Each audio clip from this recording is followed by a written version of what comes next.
Hey, this is Bill Kelliher from the band Mastodon. Welcome to Pretty in Noise. What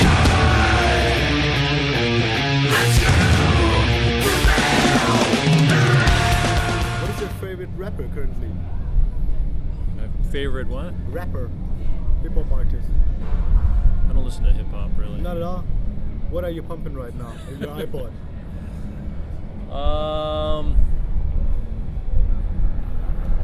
Well, I'm really excited about the new Baroness record. Yeah. I've been listening to like the new High on Fire, new Ghost record, Opeth record. Did you chill with the Opeth guys? Yeah, we just toured with them in the United States. And yeah, great band, bunch of good guys, very... The new record's really progressive, you know. It's definitely a departure from their more death metal days. But honestly, man, I don't know. I don't really have much time to listen to music these days. So what do you do on a tour bus? More watch like Sleep. DVDs and stuff? Yeah, I mean, I'm watching Zeitgeist right now. Quite long movie. Pretty crazy. Read a lot of books. What are you reading currently? I'm reading a book called Look Me in the Eyes by John Elder Robinson,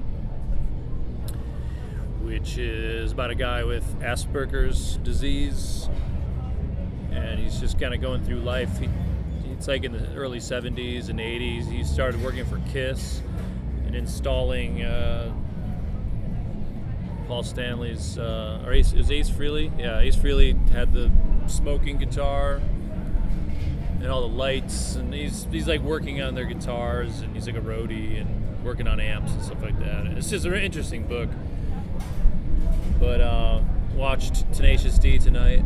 They're a decent band. They're really funny guys. Yeah, there's a lot of downtime on the road, so you know, bring a good book on the road and bring some movies. What about TV shows like Breaking Bad or something? You enjoy that? Breaking Bad, I haven't got into that yet. I've seen a few episodes. I'm watching Game of Thrones. Okay. That's just fucking amazing. It's hard to watch on the road because we don't have satellite over here. You know, I've been downloading and watching on my computer. But yeah, that show is just freaking amazing. Like, I love it. It's great.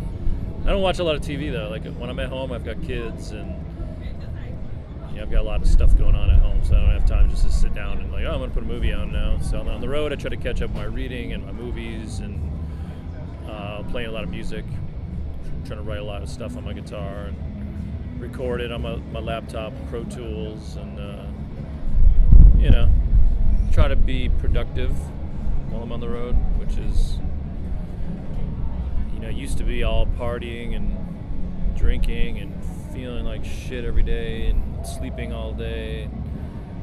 You know, now I don't really do that anymore, so I have a lot of time to catch up on the things in life I never did before. You know, like writing a lot, playing a lot of guitar, and talking to my family back home a lot. And, you know. Do you have jobs beside Mastodon? Like day jobs or something? No, this is my job. Must be fucking proud to say that. Huh? Yeah, you know, it's definitely a good job, but it's, you know, it's not all fun and games, that's for sure. What kind of jobs did you do before you became a professional musician? I was a cook for a while, served drinks at a bar, worked in a factory in New York, like a sewing factory where people were sewing bags together and making, you know, like cases for all different kinds of companies, like guitar cases, like soft material stuff, you know. What else have I done? Used to deliver pizzas a long time ago. I've done a lot of stuff, a lot of different jobs. Which job did you hate the most? Don't say Mastodon. No. Jeez, what job did I hate the most? Well, I used to work at this bagel place, making bagels and delivering them all over the city, like 4 or 5 in the morning. I had to be there at 4 o'clock in the morning, and I only worked till about 8 or 9 in the morning, and then go back home and go back to sleep and go to my other job. Kind of hated that. So I had to drive a truck with bagels in it all over in New York, and it'd be snowing and really cold and icy and too early for me. You know, that job's pretty shitty. Bagel truck sounds like fun, but it isn't. Yeah, got to eat a lot of bagels. Mastodon has been on the scene for quite a long time, and you must also have many friends in the professional musician circle. What do you think? What is the foremost reason why bands break apart?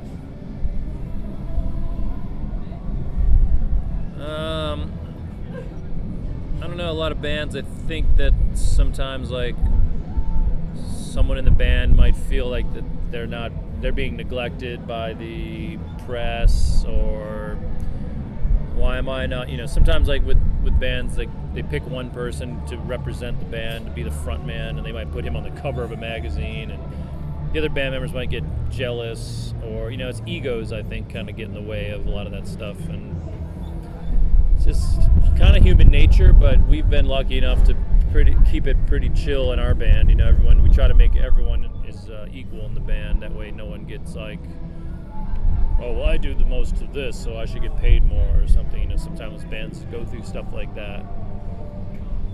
But luckily we haven't gotten to that point yet, Don't you often come to that point at the second album, when like the first album was going good and you suddenly think, oh, I also listen to Chinese music, I want to put some influence of that in that.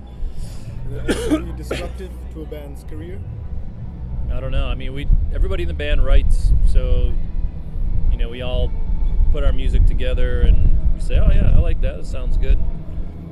It's not, if we were just one person writing everything and controlling the band, then people might butt heads, and say, no, I don't want you to do it that way. It's communication, really. I mean, it's hard in a band when you get into a cycle where you're in a tour bus for years and years on end with the same people, and you've written all the jokes and all the shitty habits and all the baggage and crap that goes along with it. I mean, it's not all bad, but there's times where you want to just you want your space, you want to be with your family, you want to be home, and I mean, this is our job, this is what we do. We chose to do it, so we have to, grin and bear it and do it. But sometimes, when you're on the road, you're on the road. You're never, if you get sick, there's nowhere to go. There's nowhere to go. Like, when you're at home, call in sick to work. You go in your bed and you lay there and you drink chicken soup all day and you feel better and you watch TV and you don't do anything. But you're on the road, you can never get off the road. You're always people want to find you and talk to you, and there's nowhere to escape, I guess. So, you get off the road, everybody wants to go their separate ways, and that I don't want to see anybody, I don't want to talk to anybody, I just want to be left alone and just I don't want to be rock star Bill anymore. I want to be just regular guy, family man, you know what I mean? And I don't know, I think bands break up too a lot because you get put on this pedestal where everybody looks up to you when you're on stage and when you do interviews and when people see you on TV, or they might see you in a movie or or DVD or whatever. They might think that you're up on this pedestal, but you're really not, and I try not to ever feel like that, because I think some people get disillusioned in their mind and they think that they're bigger than they really are, and I'm gonna do it my way, and they start turning into dicks, and that's when the band's like, no, we don't like that, the way you act like that. So, but communication is key. It's hard to, though, but when you're a band for so long and you're constantly together and touring, you'd think that being together all the time be easy to communicate, but it's not always, because sometimes you don't want to. You just want to be left alone, play your show, and go back and hide. Yeah, there's no place to hide on tour. There's nowhere to hide. You can sit in the room, go to sleep, I guess. You can hide in your head. Hide in your head, yeah. That's why a lot of people turn to drinking and drugs and partying. It gets old to me after a long time. It's like, I don't want to do that anymore. I'm going to keep my head clear. And do you have a plan for after Mastodon? Or an idea? Not really. I mean, I think the band is doing really well, and when this Maybe tour, you don't need to have a plan. I don't know. I mean, you always should have a plan, but I'm not really worried about it because I have my wife and kids. If I'm not doing Mastodon, I'll just be home with them, and that's fine with me too. Be stay-at-home dad. Maybe go back to cooking again. I don't know. Being a chef. Cooking is pretty in these days. Yeah, I know. Can we have 2 more questions? Sure. Okay.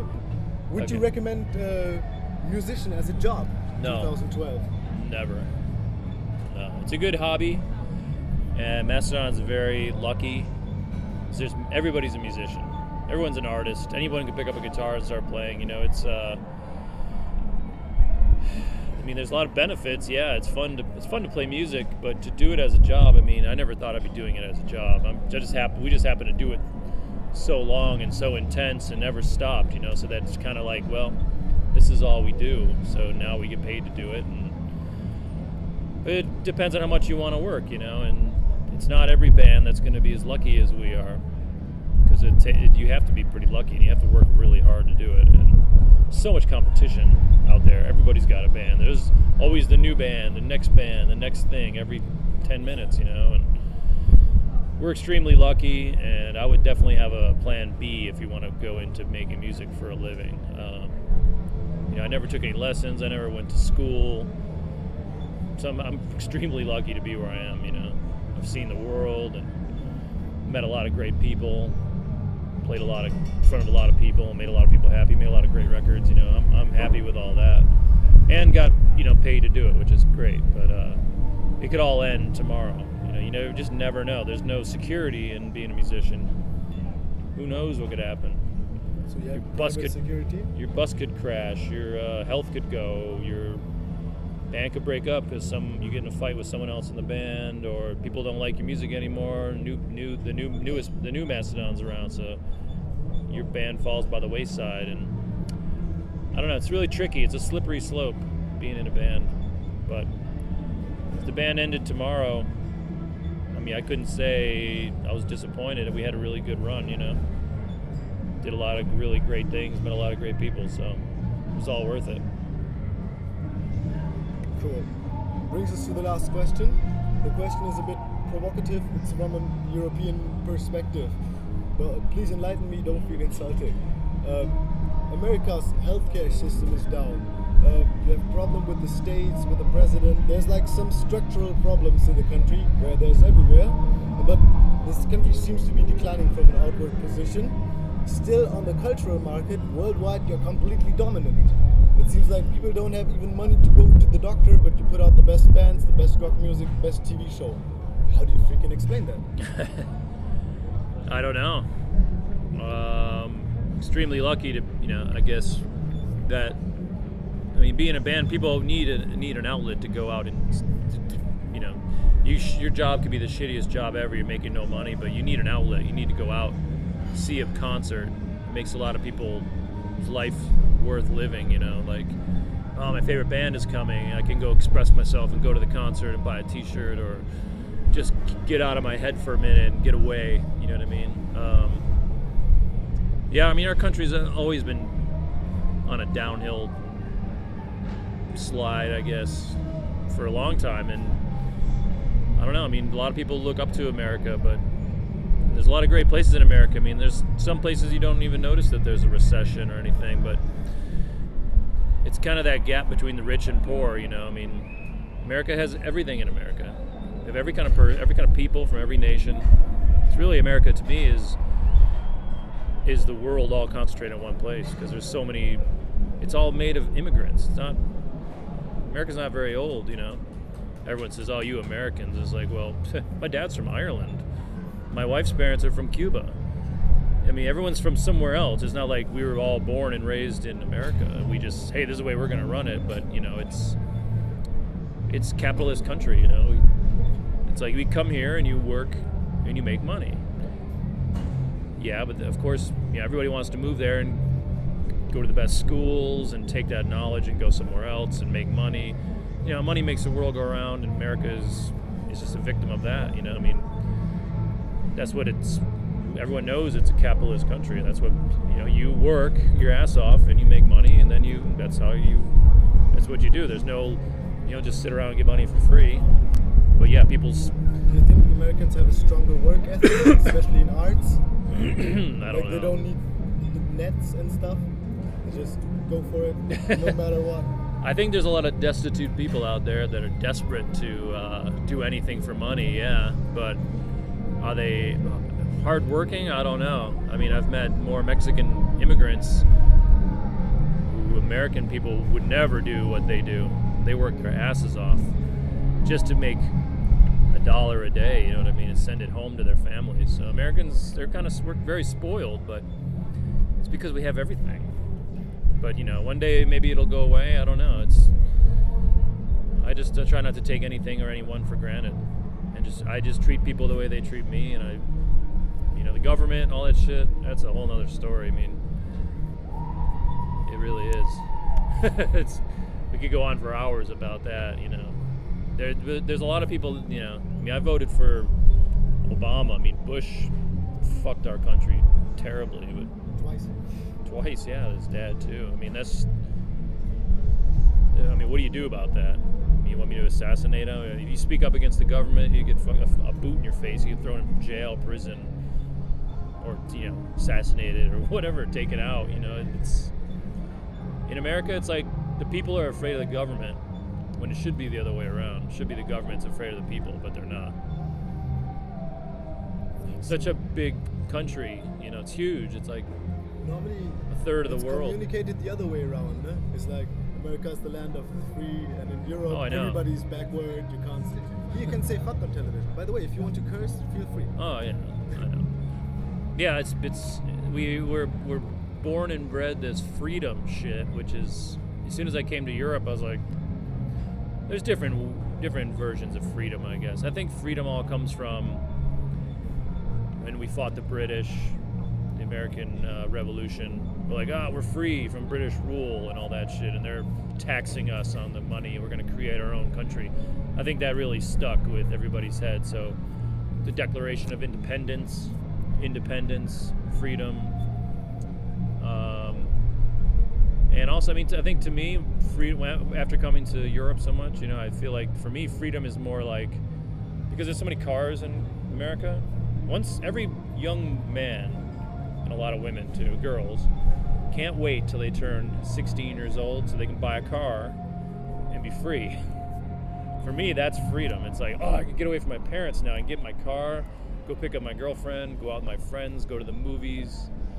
Because America's a huge, there's a lot of, you have to drive everywhere pretty much because it's such a big place. But for me, living in the country, growing up, and there's nowhere to go. But for me, freedom was like getting a car and being able to, moving out from my parents' house. That was like a real freedom. What is the next layer of freedom after you have the car? Oh, I don't know. I mean, I think the whole freedom thing also stemmed from like the Cold War, probably like Nazi Germany, where if you spoke up against Hitler, you're fucked, you're dead. So like, hey, we can speak up against the government. Which, is slowly, after 9/11, all that stuff is closing around your neck, because now, like, if you speak up, now you can be labeled as a terrorist, and it's fucked. I'll be the first to admit it. The country's fucked, but I don't know. I don't know what we can do about it. I mean, someone like Obama getting into... When I watched him, it's kind of like the lesser of two evils you choose when you have to vote. It's like, well, we got this fucking guy, and we got that guy. It's not the best choices, because it always goes down to two. And once, I picked the lesser of two evils, Obama. He spoke like he was really going to change. We're going to change. But the mess that he got into will take decades for anyone to clean up, because the debt the Americans are in, foreign policy, all that stuff has been just ruined. All the wars that are started everywhere. I mean, it all revolves around money. You think anyone gives a fuck about poor Iraqi children being killed and they don't have food? They don't give a fuck about that. They care that there's oil there. They care that Saddam Hussein double-crossed the Americans, because we set all those people up. We put them in those places, and then when they don't want to listen to America secretly or publicly assassinates them. It's fucked up, man. It's wrong, I know, but I'm just a small musician in Germany right now, playing in my band. You know, I'm so far away from that whole scene. I'm not politically motivated or anything, but it is what it is. Power equals corruption. On a final note, do you have some words of encouragement or hope for our other young musicians back at home and young Mastodon fans? Keep practicing. And give us all your money. No, just kidding. Yeah, keep practicing. You know, play music is great, but don't be upset if you don't become, you don't start getting paid to do it on a regularly basis, or you don't get as big as you hope to be. I mean, we're still climbing the charts, trying to get, So it's just a lot of work. It really is, and I mean, we're willing to do it, but it's not a get rich quick scheme. That's for sure. Unless you're like a boy band, then maybe, but not for if you're playing heavy metal. So yeah, keep at it.